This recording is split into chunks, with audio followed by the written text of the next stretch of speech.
लोणेरेला एक ओंकार लॉज म्हणून आहे. त्या लॉजच्या रूममध्ये एका महिलेचा निर्घृण खून झालेला होता. त्या संदर्भामध्ये गोरेगाव पोलीस स्टेशनला खून, बलात्कार आणि ती नंतर आयडेंटिटी तिची रिव्हील झालेली होती की ती दलित समाजाची आहे म्हणून ॲट्रॉसिटीज ॲक्टच्या विविध कलमांअंतर्गत सुद्धा गुन्हा दाखल करण्यात आलेला आहे. त्या गुन्ह्याच्या मध्ये ज्याचा सहभाग होता असा तो आरोपी ज्यानं खून केलेला आहे अशी प्रायमरी आपल्याकडे पुरावे आहेत. तो अनीस मालदार हा पोलिसांना मिळालेल्या गोपनीय माहितीच्या आधारे काल अटक करण्यात आलेला आहे. आज त्याला माननीय न्यायालयासमोर हजर करण्यात आलेलं. माननीय न्यायालयानं त्याला 30 एप्रिलपर्यंतची पोलीस कस्टडी दिलेली आहे. सध्या सर्व तपास हा प्राथमिक स्वरूपामध्ये आहे. आरोपीला इंट्रोगेट करणं गरजेचं आहे. आरोपीचे इंट्रोगेशन्स झाल्यानंतर आणि त्या संदर्भाने पुरावे प्राप्त झाल्यानंतर गुन्ह्यातली पुढची प्रगती नक्की देता येईल. आरोपी रात्री अटक केलेला आहे, आता कोर्टासमोर हजर केलेला आहे. त्याच्यामुळे त्याचे इंट्रोगेशन्स फारसे होऊ शकलेले नाही आहेत. म्हणून प्राथमिक स्वरूपात असलेला तपास आणि त्याला न्यायालयानं 30/4 दिलेली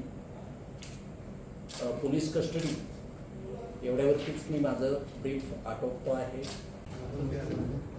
लोणेरेला ओंकार लॉजमध्ये एका महिलेची निर्घृण हत्या केली गेलेली होती.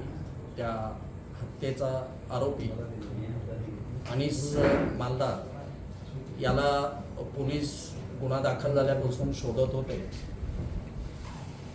महाराष्ट्राच्या विविध जिल्ह्यांमध्ये पोलिसांची पथकं त्यासाठी कार्यरत होती.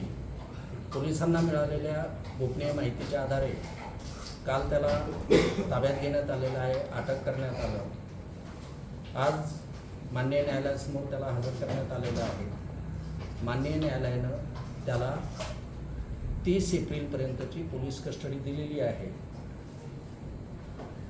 त्याचे इंट्रोगेशन्स केल्यानंतर तपासातला पुढचा प्रगती जो आहे किंवा फॅक्ट्स ज्या आहेत त्या उजेडात येणार आहेत. सध्या आरोपी कालच अरेस्ट झालेला असल्यामुळे तपास अत्यंत प्राथमिक स्थितीमध्ये आहे. थँक्यू.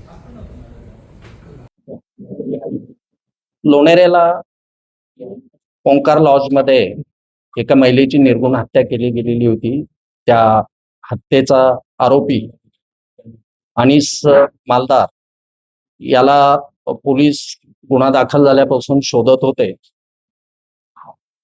महाराष्ट्राच्या विविध जिल्ह्यांमध्ये पोलिसांची पथकं त्यासाठी कार्यरत होती.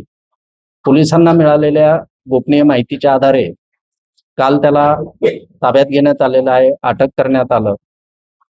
आज माननीय न्यायालयासमोर त्याला हजर करण्यात आलेलं आहे. माननीय न्यायालयानं त्याला 30 एप्रिलपर्यंतची पोलीस कस्टडी दिलेली आहे. त्याचे इंट्रोगेशन्स केल्यानंतर तपासातला पुढचा प्रगती जो आहे किंवा फॅक्ट्स ज्या आहेत त्या उजेडात येणार आहेत. सध्या आरोपी कालच अरेस्ट झालेला असल्यामुळे तपास अत्यंत प्राथमिक स्थितीमध्ये आहे. थँक्यू. 8 ते 9 तपास पथकं रत्नागिरी जिल्ह्यामध्ये ठाण्याला, मुंबईला, नवी मुंबईला आरोपीचा शोध घेत होती.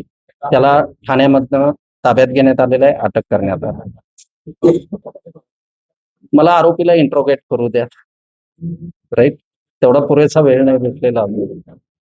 आपण न्यायालयाकडे किती दिवसांची पोलीस कोठडी मागली होती? 7 दिवसांची पोलीस कोठडी मागितलेली होती. न्यायालयानं सध्याची 30 तारखेपर्यंतची पोलीस कोठडी दिली.